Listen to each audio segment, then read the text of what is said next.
신명기 28장 45절에서 68절.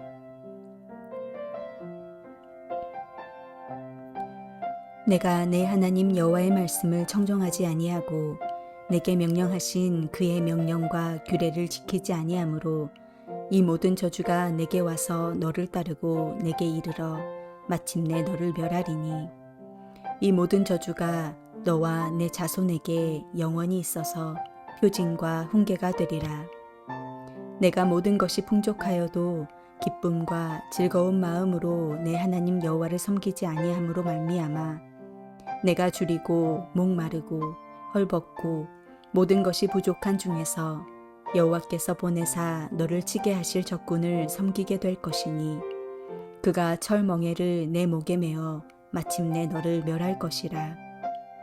곧 여호와께서 멀리 땅 끝에서 한 민족을 독수리가 날아오는 것 같이 너를 치러 오게 하시리니, 이는 내가 그 언어를 알지 못하는 민족이요 그 용모가 흉악한 민족이라. 노인을 보살피지 아니하며 유아를 불쌍히 여기지 아니하며 내 가축의 새끼와 내 토지의 소산을 먹어 마침내 너를 멸망시키며, 또 곡식이나 포도주나 기름이나 소의 새끼나 양의 새끼를 너를 위하여 남기지 아니하고 마침내 너를 멸절시키리라.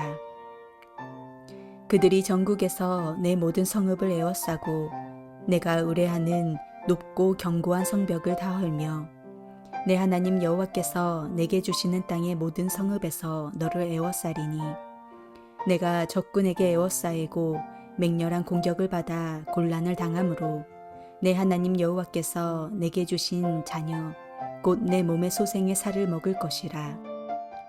너희 중에 온유하고 연약한 남자까지도 그의 형제와 그의 품의 아내와 그의 남은 자녀를 미운 눈으로 바라보며 자기가 먹는 그 자녀의 살을 그중 누구에게든지 주지 아니하리니, 이는 내 적군이 내 모든 성읍을 에워싸고 맹렬히 너를 쳐서 곤란하게 하므로 아무것도 그에게 남음이 없는 까닭일 것이며, 또 너희 중에 온유하고 연약한 부녀 곧 온유하고 연약하여 자기 발바닥으로 땅을 밟아보지도 아니하던 자라도 자기 품의 남편과 자기 자녀를 미운 눈으로 바라보며 자기 다리 사이에서 나온 태와 자기가 낳은 어린 자식을 남몰래 먹으리니, 이는 내 적군이 내 생명을 에워싸고 맹렬히 쳐서 곤란하게 하므로 아무것도 얻지 못함이리라. 내가 만일 이 책에 기록한 이 율법의 모든 말씀을 지켜 행하지 아니하고 내 하나님 여호와라 하는 영화롭고 두려운 이름을 경외하지 아니하면, 여호와께서 내 재앙과 내 자손의 재앙을 극렬하게 하시리니, 그 재앙이 크고 오래고 그 질병이 중하고 오래일 것이라. 여호와께서 내가 두려워하던 애굽의 모든 질병을 내게로 가져다가 내 몸에 들러붙게 하실 것이며, 또 이 율법책에 기록하지 아니한 모든 질병과 모든 재앙을 내가 멸망하기까지 여호와께서 내게 내리실 것이니, 너희가 하늘의 별같이 많을지라도 내 하나님 여호와의 말씀을 청종하지 아니하므로 남는 자가 얼마 되지 못할 것이라. 여호와께서 너희에게 선을 행하시고 너희를 번성하게 하시기를 기뻐하시던 것 같이 이제는 여호와께서 너희를 망하게 하시며 멸하시기를 기뻐하시리니, 너희가 들어가 차지할 땅에서 뽑힐 것이요 여호와께서 너를 땅 이 끝에서 저 끝까지 만민 중에 흩으시리니, 내가 그곳에서 너와 내 조상들이 알지 못하던 목석 우상을 섬길 것이라. 그 여러 민족 중에서 내가 평안함을 얻지 못하며 내 발바닥이 쉴 곳도 얻지 못하고, 여호와께서 거기에서 내 마음을 떨게 하고 눈을 쇠하게 하고 정신을 산란하게 하시리니, 내 생명이 위험에 처하고 주야로 두려워하며 내 생명을 확신할 수 없을 것이라. 내 마음의 두려움과 눈이 보는 것으로 말미암아 아침에는 이르기를 아하 저녁이 되었으면 좋겠다 할 것이요 저녁에는 이르기를 아하 아침이 되었으면 좋겠다 하리라.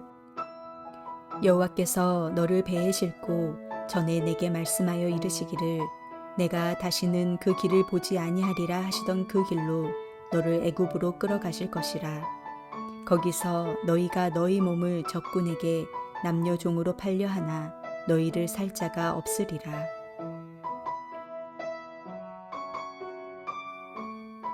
우리 하나님은 축복하신 하나님이십니다. 하나님께서 언제나 우리가 그 축복을 누리기 원하십니다. 그러면 우리는 언제 그 축복을 누릴 수 있습니까? 삶 자체를 하나님의 은혜로 생각할 때 하나님은 우리에게 축복으로 함께 하십니다. 하나님의 은혜를 모르면 은혜가 주어지기 쉽지 않습니다. 은혜를 알 때 우리는 더 큰 은혜를 받습니다. 더 나아가 하나님의 말씀에 순종하면 은혜는 더욱 넘치게 됩니다. 오늘 본문에 등장하는 축복의 목록에서 하나님은 하늘의 보물 창고를 여시는 분으로 묘사되고 있습니다. 하나님은 그 열쇠를 가지고 계신 주권자이십니다. 자녀가 망하게 되는 비결이 있습니다. 부모가 자녀가 해야 할 일을 다 해주면 됩니다. 자녀가 원하는 모든 것을 다 주기만 하면 됩니다. 책임적으로 움직일 줄 알아야 하는데 그 모든 것까지 다 해줄 때 자녀는 오히려 망하게 돼 있는 것입니다. 하나님의 말씀을 하나님의 뜻대로 온전히 살 줄 알아야 하나님의 진정한 축복이 우리 삶 가운데 임하게 되는 것입니다. 하나님의 말씀과 율법에 대한 순종은 그 사람 혹은 그 백성의 삶의 모든 영역에 하나님의 축복을 미치게 합니다. 이것은 최고의 인생이고 이보다 더 나은 삶은 없습니다. 어디로 가든지 무엇을 하든지 그는 하나님의 축복을 누리는 존재가 됩니다. 오늘 본문에 눈에 띄는 구절이 54절과 56절의 말씀입니다. 아무리 온순하고 고귀한 사람이어도 굶으면 달라진다고 말씀합니다. 우리의 영혼이 굶주리지 않기를 위해서 그래서 우리는 애쓰고 소원해야 합니다. 사랑하는 모든 분들의 영혼이 풍요하기를 우리는 소원합니다. 그렇다면 어떻게 우리의 영혼이 풍요로워질 수 있습니까? 오늘 본문에 한 가지 실마리를 찾을 수 있습니다. 47절 말씀입니다. 모든 것이 넉넉한데도 당신들이 기쁘고 즐거운 마음으로 주 당신들의 하나님을 섬기지 않기 때문에 라고 말씀하고 있습니다. 우리의 감정은 공정하지 않습니다. 쪼들릴 때는 당연히 불평이 나옵니다. 그렇다면 넉넉할 때는 감사가 나올까요? 우리가 쪼들리면 쪼들려서 불평하고 넉넉하면 넉넉한 대로 또 불평합니다. 없으면 없어서 불평하고 있으면 더 갖고 싶어서 불평합니다. 어려우면 어려워서 불평하고 행복하면 더 높은 행복을 바라며 불평합니다. 우리의 감사는 모든 것이 채워졌기 때문에 하는 것이 아닙니다. 우리의 감사는 모든 일이 주님이 하셨기 때문에 하는 것입니다. 나에게 기쁜 일도 내가 기뻐서 감사한 것이 아니라 하나님께서 하나님의 역사를 온전히 이루셨기 때문에 감사하는 것입니다. 나에게 어렵고 고통스러운 일이어도 그 가운데 하나님께서 역사하시기에 감사하게 되는 것입니다. 그래서 바울은 우리에게 범사에 감사하라고 말했는지도 모릅니다. 우리의 영혼은 어떤 것으로 풍요해지지 않습니다. 돈이 많아도 높은 자리에 올라도 모든 것을 다 가져도 결코 풍요롭지 못합니다. 오직 우리의 영혼에 참된 감사가 있을 때에만 풍요로워집니다. 어떤 자리에 있어도 감사할 수 있을 때, 어떤 일을 당해도 감사할 수 있을 때, 육신이 괴로워도 영혼만큼은 무너지지 않도록 감사함으로 세워질 수 있을 때 우리의 삶은 참된 축복이 무엇인지를 비로소 알고 그 축복을 잃지 않고 소중히 여기며 살아갈 수 있게 된다는 것입니다. 가장 복된 삶은 하나님의 말씀대로 사는 삶입니다. 하나님의 말씀에 불순종하면 저주받고 결국 멸망하게 됩니다. 불순종으로 인한 저주가 신명기 28장 15절부터 마지막 절까지 생생하게 묘사되어 있습니다. 저주의 목록이 길게 소개되고 있는데 여기에 언급되고 있는 내용들은 사람들에게 먼 곳의 이야기가 아니라 가장 가까운 일상의 이야기들이었습니다.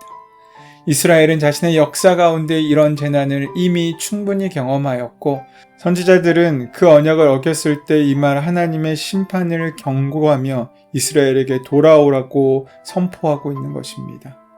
본질적으로 이스라엘의 불순종의 핵심은 잊어버리는 것입니다. 하나님의 풍요의 복을 주실 때 하나님을 잊어버리고 살다가 그 결과 저주의 내용이 그 삶에 찾아오게 되면 그 사실을 곧바로 경고로 받아들이고 돌이킬 수 있어야 합니다. 그런데도 만일 계속해서 하나님을 기억하지 않는다면 이 모든 저주가 그들에게 임하게 될 것입니다. 즉, 본문의 선포는 이스라엘 백성에게 예고된 심판입니다. 왜냐하면 지키지 못할 만큼 목이 곧은 백성이기 때문입니다. 하나님의 말씀에 불순종하여 받게 되는 이 저주들은 이스라엘에게 필연적으로 받아야 할 운명은 아닙니다. 이 저주는 하나님의 백성이 하나님의 말씀에 순종하지 않고 언약을 어기는 것은 스스로 하나님과의 언약을 맺기 이전에 비참한 상태로 돌아가는 것임을 말해주고 있습니다. 하나님께서 이스라엘을 애굽에서 구원해 주셔서 자유를 얻었습니다. 하나님의 말씀에 불순종하는 것은 다시 애굽으로 돌아가 노예가 되고 학대를 받는 자리로 돌아가겠다는 것을 이야기하고 있는 것입니다. 오늘 우리는 하나님을 기억하고 살아가고 있습니까? 심판에는 예외가 없습니다.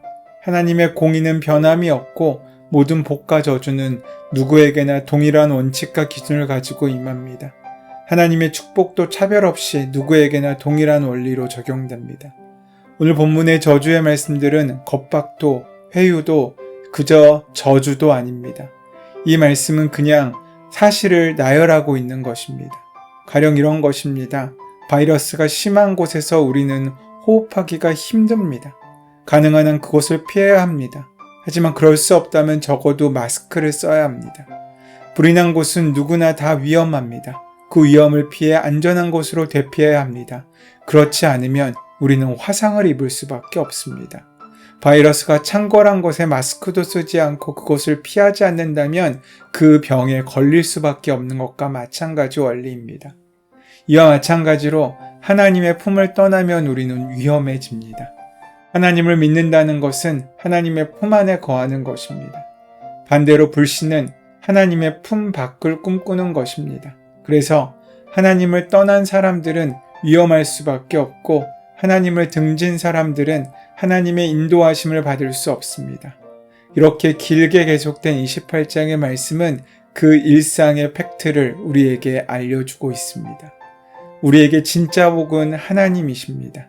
진짜 복은 하나님과의 관계성에서 나옵니다. 우리에게 주어지는 건강, 재물, 권세들은 복된 하나님의 곁에 있을 때 그저 우리에게 주어지는 부수적인 산물일 뿐입니다. 정상적인 결혼관계라면 자녀를 낳으려고 사랑하지 않습니다. 사랑하니까 자녀가 주어지는 것입니다. 이처럼 하나님을 가까이 하니까 나에게 재물도 건강도 필요한 권세도 주어지는 것입니다. 시편의 기자는 주님을 가까이 함이 내게 복이라고 고백합니다. 우리에게는 일이 잘 풀리고 많은 것을 얻게 되는 것이 축복이 아닙니다. 하나님의 곁에 가까이 거하고 그분 안에 사는 것이 참된 복입니다. 그분과 늘 동행하고 그분의 말씀을 이해하는 것이 복입니다.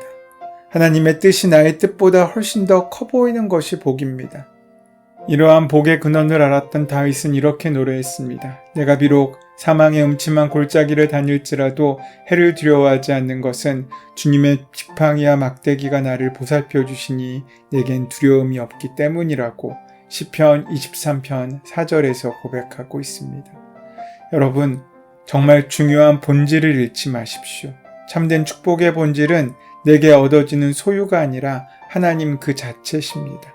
그 하나님의 은혜를 온전히 붙잡고 살아갈 때 우리는 영원히 잃어버리지 않는 축복과 은혜를 누릴 수 있게 될 것이고 변함없는 사랑 가운데 거할 수 있게 될 것입니다. 그것이 가나안을 복된 땅으로 바꾸는 역사와 은혜로 남게 될 것입니다. 오늘 우리 삶에 살아가는 모든 자리가 그렇게 축복의 자리로 바뀌는 은혜가 함께하게 되시기를 소원하고 축원합니다. 은혜의 주님, 내가 걸어가고 살아가는 곳 그 모든 곳이 하나님의 은혜 가운데 하나님 나라의 지경으로 확장되어질 수 있도록 역사하시고 함께하여 주시옵소서. 우리 주 예수 그리스도의 이름으로 기도합니다. 아멘. 이제 주신 말씀이 나에게 주신 말씀으로 만나지기 위하여 함께 말씀을 깊이 묵상하시고 기도하시는 시간 가지도록 하겠습니다. 함께 기도합니다.